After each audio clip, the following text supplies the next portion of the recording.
back, everyone. This is Sports Den. I'm Blythe Whaley alongside Mary Rominger. And you guys, we had the last week of January, full week especially, of January sports for our teams, Mary, which is crazy that we're just about to get ready for bringing in February. I know, and February means the playoffs, so a lot of exciting stuff to come. And right off the bat, we start off the show with a top 10 girls hockey matchup between number 8 Centennial Spring Lake Park and number 5 Andover. It's an important game for both sides as the two are neck and neck in the Northwest Suburban Conference standings. The Huskies come out firing first period. Hannah Christensen backhands the shot past CSLP netminder Caitlin Gross for the early lead. Then with 2 minutes to go in the opening frame, Andover strikes again. Ella Borger finds the rebound and backhands it in for the 3-0 advantage. The Cougars trail 4-0 entering the second period. Penalties not helping their case, 5-on-3, and Andover capitalizes to take a 5-0 lead. CSLP playing a lot tighter from there on, and it pays off. Lauren O'Hara walks in, and she'll go top shelf short side. Look at it here, by far the most highlight-worthy goal of the game. But that proved to be the lone goal for the Cougars as Andover scores twice more in the third period to claim the 7-1 victory on their home ice.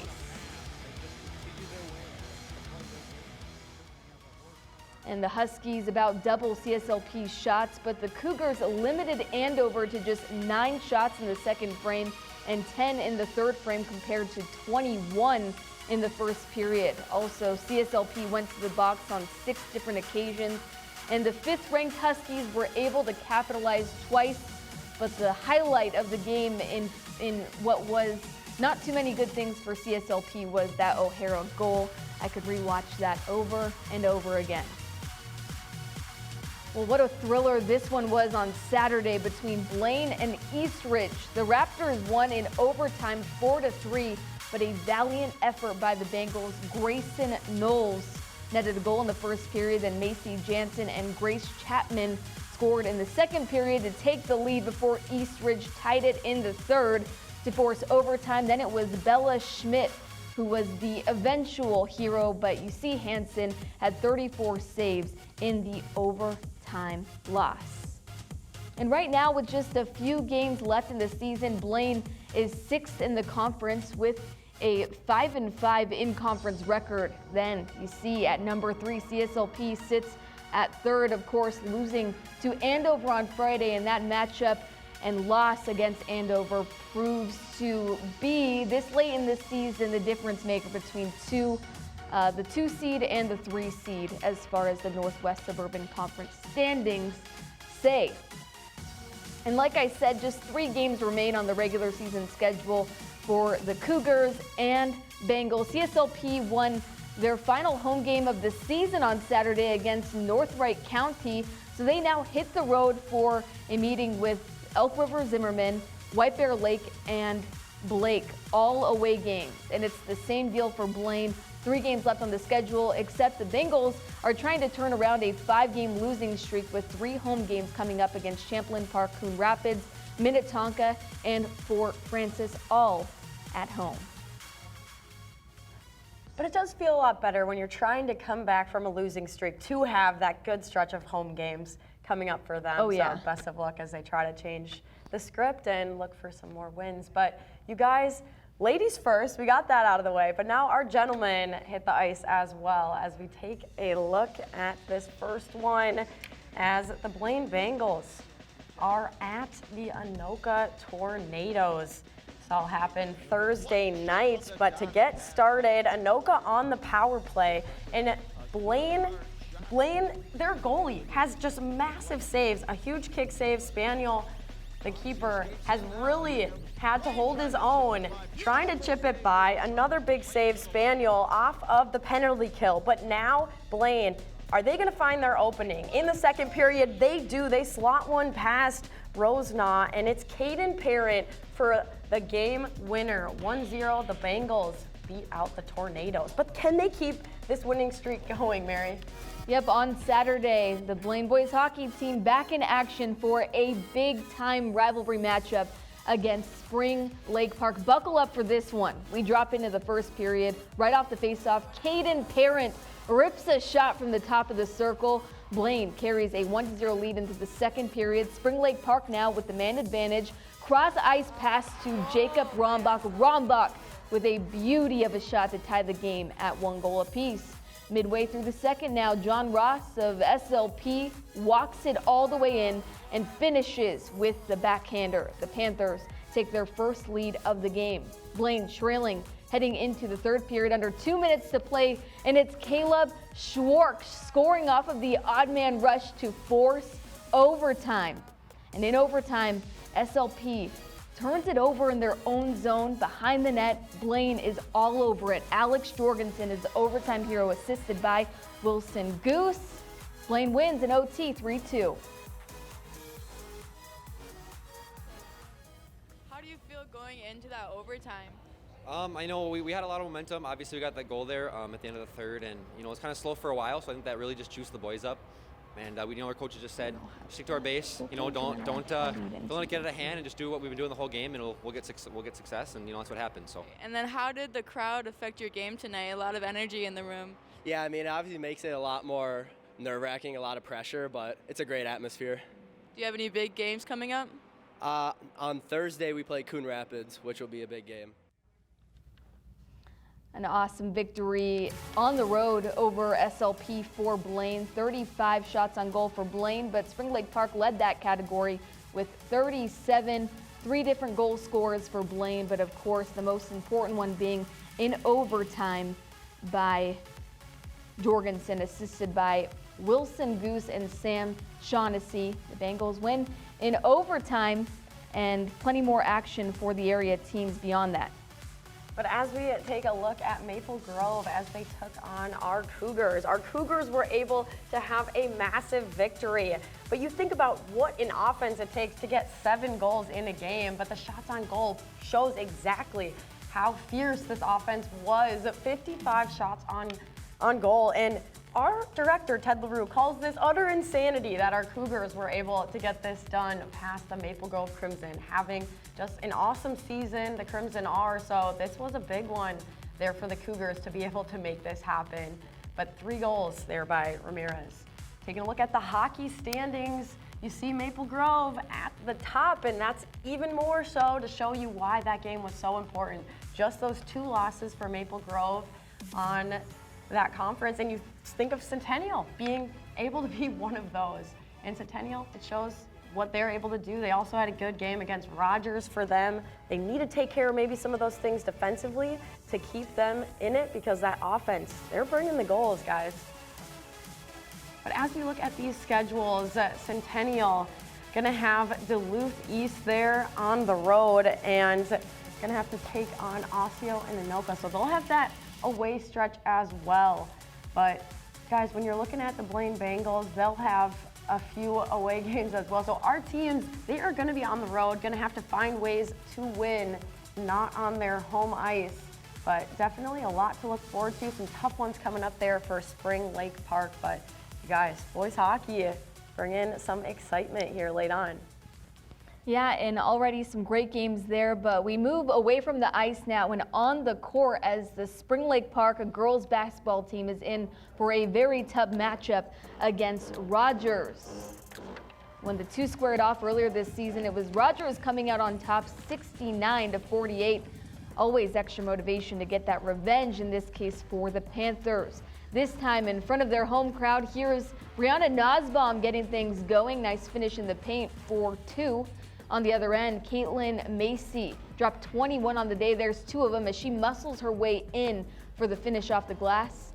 Olivia Kesty fires back from long range. Kesty led the Panthers offense with 12 points. Second half now, oh man, Clara Glad cashes in on the wide open mid-range jumper.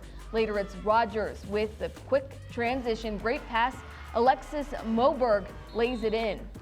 Then off the inbounds, Brianna Gorish posts up for the quick floater. In the end, it's Rogers finishing on top 73-52 to complete the season series sweep. CSLP saw double digits in scoring by Olivia Kesty and Brianna Gorish, but Rogers able to get 21 points apiece from Glenn and Macy. The Panthers are now 7-10 overall, and there was a lot of local basketball action going on the boys' side of things. Also on Saturday, the Spring Lake Park boys basketball team at Rogers, and this was a big win for SLP. Brock Remy put up 37 points. Unbelievable. Braden Talso, Mikey Say, and Bo Johnson also with double digits in the 103-78 victory. SLP moves to 4-11 overall. More action. The Centennial girls basketball team went up against Coon Rapids on Thursday for what was the lowest points allowed for the Cougars on the season. Centennial held the Cardinals to 30 points in the 78-30 victory. Marissa Frost dropped 19 points and KJ Tharp added 10. Everyone on the roster for Centennial finished with points and complete domination by the Cougars. On the boys' side, Centennial hosting Coon Rapids that same night, a 73-58 win for the Cougars as they improved to 3-12. Jackson Dryson and Jackson D'Agostino both with double digits in the victory. A very efficient night for Jackson. He shot 50% from the field. Over at Blaine High School, the Bengals hosting Champlin Park, and a big first half propels the Patriots over Blaine. A 53-42 loss for Blaine, and Blaine falls to 9-7 after that one. And finally, the Blaine boys able to earn their 9th win of the season at Champlin Park High School, a 73-64 win. 4 different Bengals with a big scoring night. Alvin Payne led the full floor with 18 points. So a lot of local action going on over the weekend and the later parts of the weeks. And we begin with the girls basketball standings. The Northwest Suburban Conference, Centennial in second place, a 9-2 in conference record, 11-7 overall. A very strong season, and they continue to prove their case to be one of the tops in the conference. Blaine, of course, at 5-5. And the road ahead for Blaine is Park Center. They're on the road, and then they host Anoka. Centennial trying to keep the win streak alive at home against Elk River, and then they get to stay home against Champlin Park. Spring Lake Park also at home for a matchup against Coon Rapids, coming off of a recent string of losses. As for the boys in the Northwest Suburban Conference, Blaine at 5-4 in the conference, 9-5 overall. Spring Lake Park a little bit further down in Centennial, just trying to finish off the season strong. There are many more games on the schedule for basketball as opposed to what we talked about earlier in the show with hockey. And the road ahead for Blaine, Centennial, and Spring Lake Park, starting with Blaine. Blaine hosts Park Center, Anoka, and Coon Rapids, and beyond with Maple Grove and Duluth East before taking the road. So that'll be good home court advantage for Blaine coming up. And for Centennial, they're on the road against Elk River and Champlin Park. Then Spring Lake Park is at Coon Rapids, and then they return home for a matchup against Park Center. Lots of stuff coming up, huh, Blaine? Yeah, wow, which is, like I said, the thrilling part as we head into February, just even more stuff on our airwaves. But you guys, we don't have a ton of swimming on our North Metro TV productions, but we had 2 just in this past week. So as we head to the pool, taking a deep dive, this first one comes at us as Blaine and Spring Lake Park go head-to-head in a cat clash. This all happened at Northdale Middle School. But this thing starts off the 200-yard medley for the individual for the varsity. And you guys, this one, that winner gets to touch first, and Spring Lake Park gets to have those early points. And that always helps as you get that 6 points right out of the gates. But the 200-yard individual comes from Miles Erickson. He had a time of 2:20.92. But the 50-yard freestyle, a lot quicker here for the varsity. Braden Ripkin, he has been doing quite well this season, the senior, But for the long one, 500-yard freestyle for the varsity. Kreutzer wins it there for Spring Lake Park. You're seeing how dominant this has been, but not quite, because this one stays close. You see how quickly these guys able to reach out, try to get a hand to touch that wall. But you also get to see in swimming how important these turns are. But getting to touch the wall first, that 100-yard breaststroke comes at you, and Spring Lake Park gets to take the victory in this one, 108.62. Sam Clark getting to have the victory in this 400-yard freestyle relay for the varsity. This is an exciting one. Everyone's cheering, you hear it, and this gets to help determine finishing off this matchup between these two teams, and Spring Lake Park gets that victory 94-84, but look how close this tight finish, a head length there it came down to. You guys just were able to defeat Blaine at Blaine's home swimming pool. What does that mean to you guys to get that victory against a rival? I think it really means that this is just the next step in our conference. It's another team we took down, and it's really going to bring us on to ultimately the goal of conference championship in our next meet. Blaine, Elk River, Coon Rapids, they were all just teams to take down that were just stepping blocks onto our bigger goals this season. Yeah, and both of you guys being seniors, I'm going to talk to you first, Miles, but what does it mean being a senior on this squad, and maybe what's different about this team this year? Well, it's just, you know, it's so different how this team started when I was a 7th grader, you know, and watching all those guys graduate, and now I'm kind of in their shoes, and it's kind of crazy to think about, but we're just trying to keep the legacy of this team alive, keep the positivity, yeah. And both of you had just tremendous nights on what you were able to accomplish personally, but also it helps your team when you do well personally. Sam, can you talk about, you were able to win both of your events, but what maybe helps you have that edge in these races? The biggest thing for me that gives me the edge is the team. I wouldn't be out here doing this if I didn't have my teammates pushing me through practice and pushing me through meets and keeping me going. That positivity and that energy we bring is really, I think, a special thing on the Spring Lake Park Swim and Dive team, and that's what really gets me through the seasons and gets me through the races. Yeah. And Miles, you also had a great performance tonight, getting first and second in your races today. What maybe has helped you? How do you mentally prepare to go out there and perform? Well, I definitely know that I'm not one of the fastest swimmers on the team, but you know, the team around me at practice, you know, at meets, going out after meets, there's positivity, you know. We always work hard in the pool. There's never kind of like a day off. We're always on it, and I think that shows when we come up to meets like this. So we were able to see Blaine taking on Spring Lake Park, but now we get to see our last final team, Centennial, as they took on the Maple Grove Crimson. Maple Grove, always a tough opponent, but the 200-yard medley relay for varsity, Maple Grove comes away with the victory right out of the gates with a time of 1:40.80. But the 200-yard freestyle for varsity, this one comes down to Gabriel Jamez with 1:59.60. The 200-yard IM happening for the varsity. This one is Centennial's Max Schroeder.